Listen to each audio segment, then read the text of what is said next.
Assalamualaikum warahmatullahi wabarakatuh. Halo teman-teman, perkenalkan nama saya Arman Maulana dengan NIM 612012323007. Di sini saya membuat video ini karena saya ditugaskan oleh dosen saya yang bernama Pak Teguh dengan beliau mengampu MK Seminar SDM.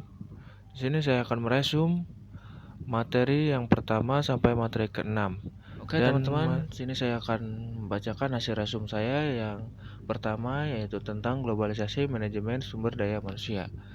Apa sih globalisasi manajemen? Pengertiannya yaitu globalisasi MSD merupakan proses pengolahan tenaga kerja dalam skala internasional yang meliputi kegiatan perekrutan, pelatihan, penilaian kinerja, serta pemberian kompensasi kepada karyawan yang berasal dari berbagai negara.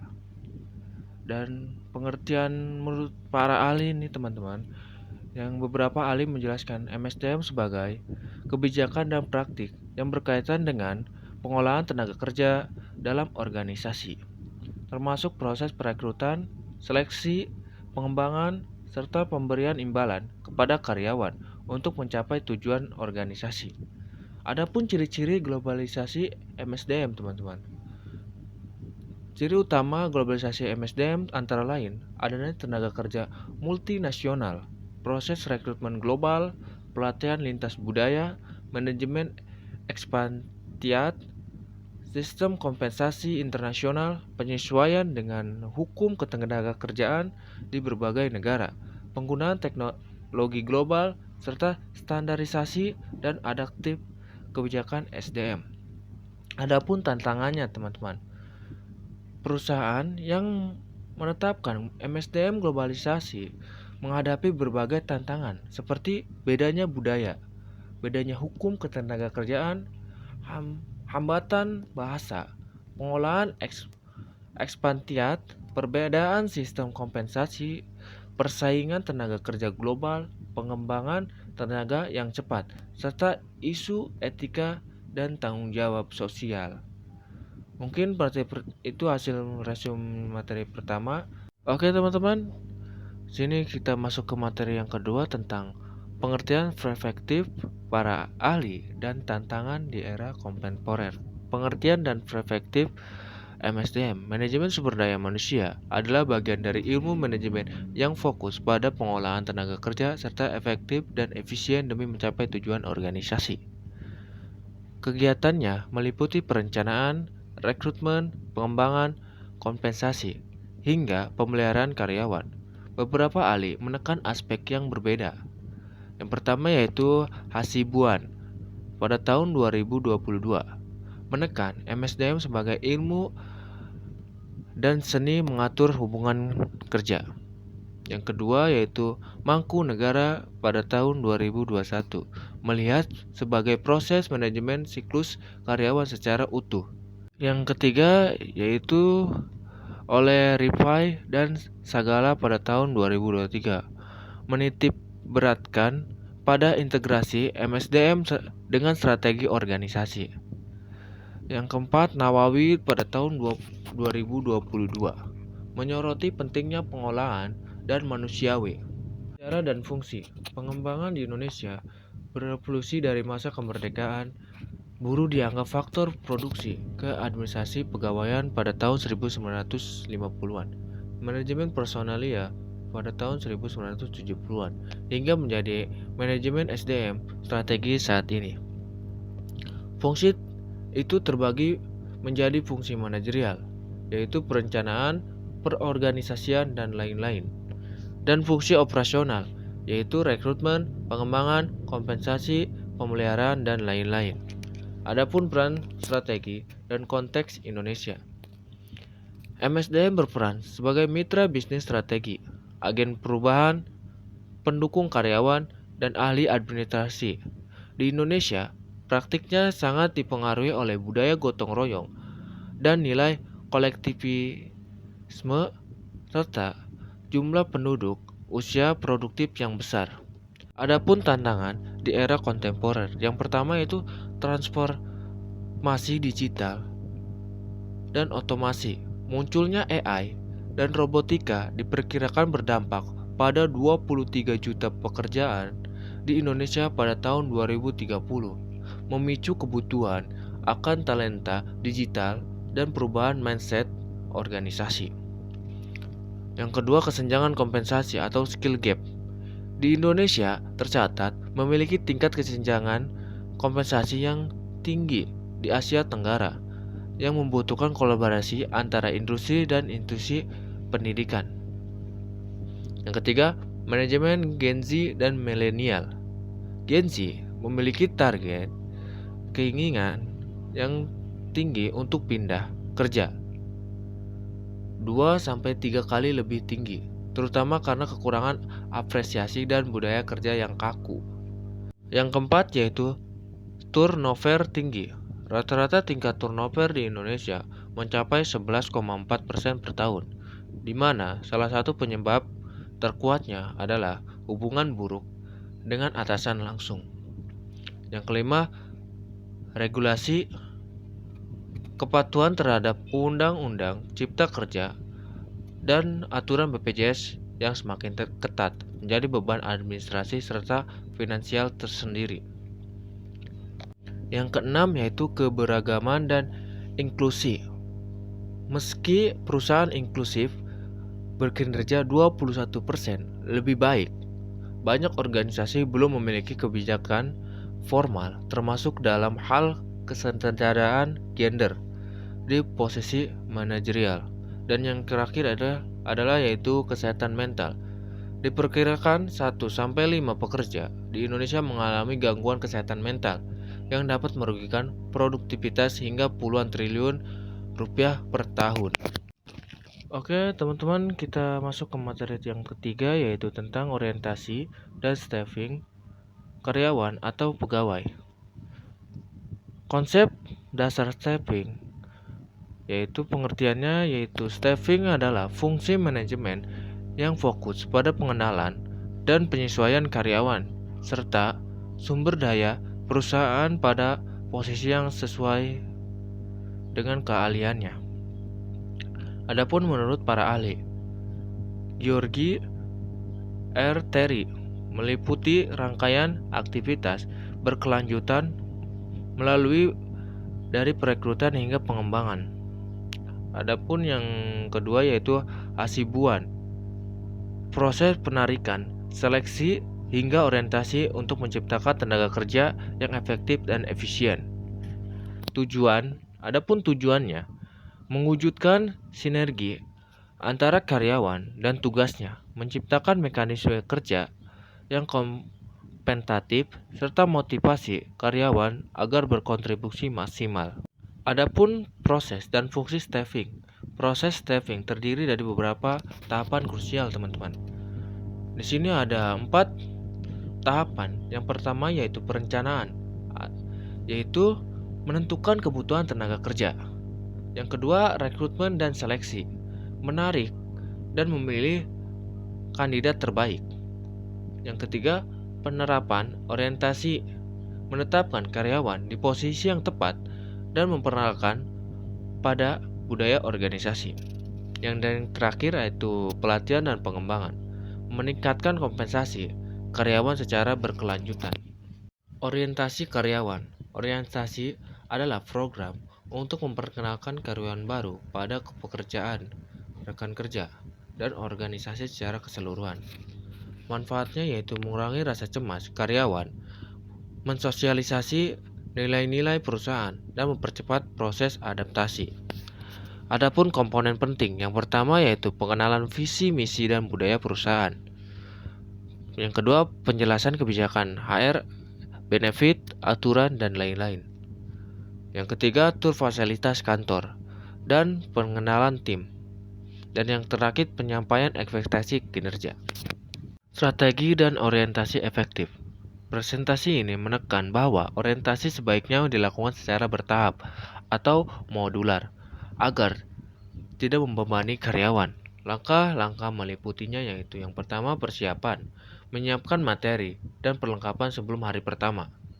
Yang kedua pelaksanaan, mengkombinasikan sesi formal dengan interaksi sosial. Dan yang terakhir, tidak lanjut, memberikan ruang umpan balik dan evaluasi proses adaptasi. Oke teman-teman, kita lanjut ke materi yang keempat tentang rekrutmen, seleksi, pelatihan, dan pengembangan SDM. Rekrutmen. Definisi: serangkaian aktivitas untuk mencari dan memikat pelamar yang memiliki motivasi, kemampuan, dan keahlian yang sesuai untuk mengisi kekosongan jabatan. Penyebab lowongan, karyawan dipindahkan, berhenti, atau pribadi atau keputusan perusahaan, atau memasuki masa pensiun. Metode rekrutmen.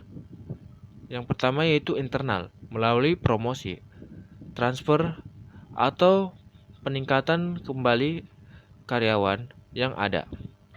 Yang kedua yaitu eksternal, melalui iklan, lowongan kerja, agen penyaluran, hingga referensi. Seleksi. Tujuan dari seleksi yaitu memiliki kandidat terbaik dari sekumpulan pelamar yang memenuhi kriteria organisasi. Adapun tahapan seleksi meliputi seleksi administrasi, tes kompensasi, wawancara, hingga pemeriksaan kesehatan atau medical check-up. Adapun tekniknya, menggunakan alat ukur seperti tes psikologi dan wawancara mendalam untuk memastikan kecocokan profil kandidat dengan budaya perusahaan. Pelatihan SDM, yaitu fokus meningkatkan keterampilan dan pengetahuan karyawan untuk melakukan pekerjaan yang saat ini sedang dijalani. Contohnya yaitu pelatihan penggunaan perangkat lunak baru, pelatihan teknis operasional, atau pelatihan layanan pelangganan. Tujuannya yaitu mengurangi kesalahan karyawan, meningkatkan produktivitas, dan keselamatan kerja.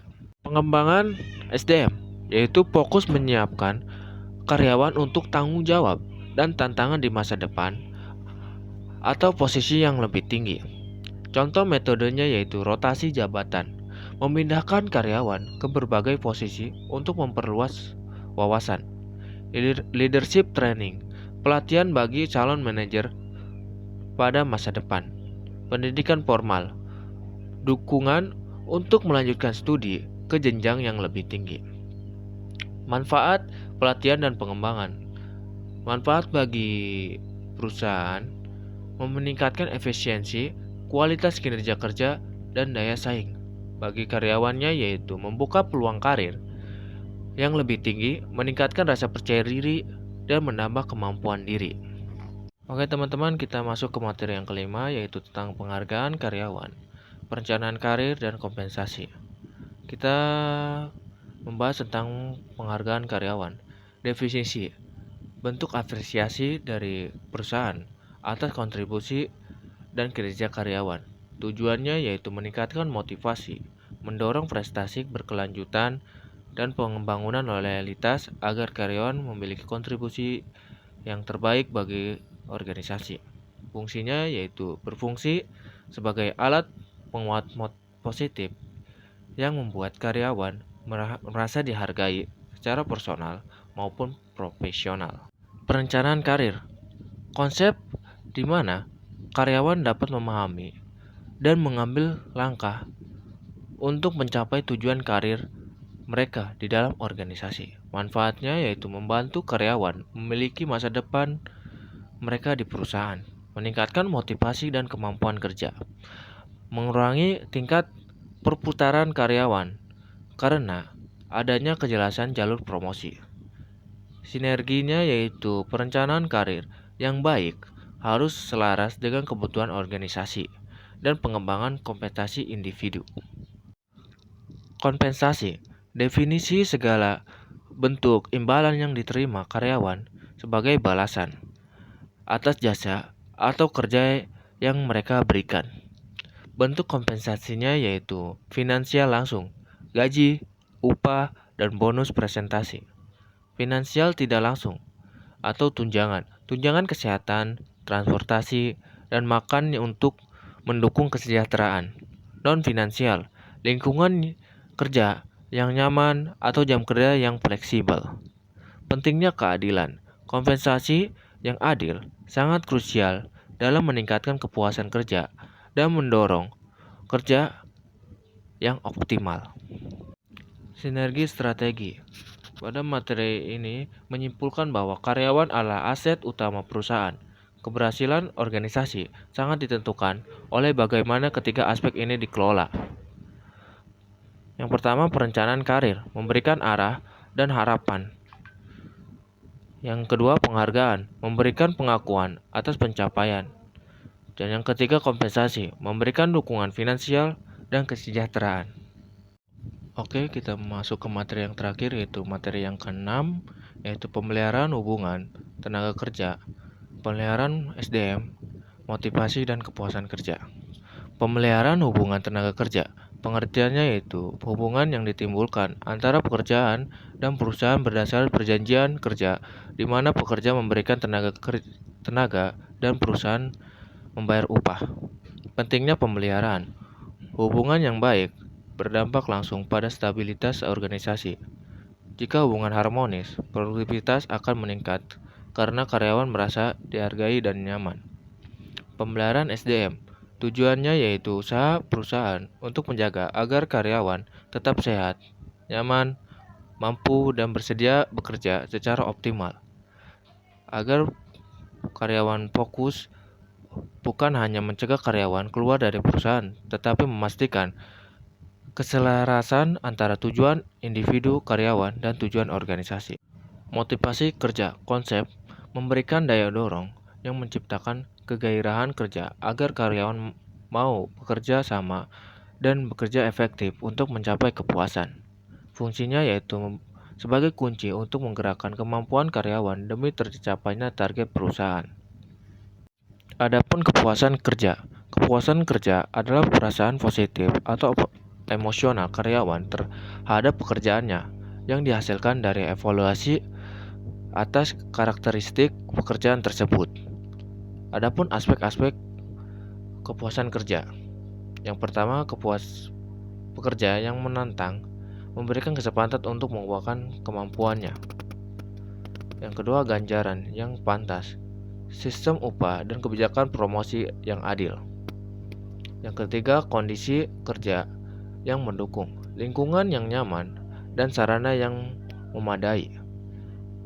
Yang keempat, rekan kerja yang mendukung, adanya hubungan sosial yang baik dalam organisasi. Yang terakhir adalah yaitu kesesuaian kepribadian, kecocokan antara tipe kepribadian individu dengan jenis pekerjaan. Adapun faktor efisiensi dan promosi. Efisiensi kerja yaitu kepuasan meningkatkan jika seseorang bekerja sesuai dengan kemampuan masing-masing. Adapun peluang promosi, kesempatan untuk naik jabatan dan gaji menjadi bentuk penghargaan tertinggi atau presentasi kerja yang sangat mempengaruhi kepuasan. Oke teman-teman, terima kasih yang sudah menonton dari awal sampai akhir. Demikianlah pemaparan materi hasil resume saya yang jumlah materinya yaitu 1 sampai 6.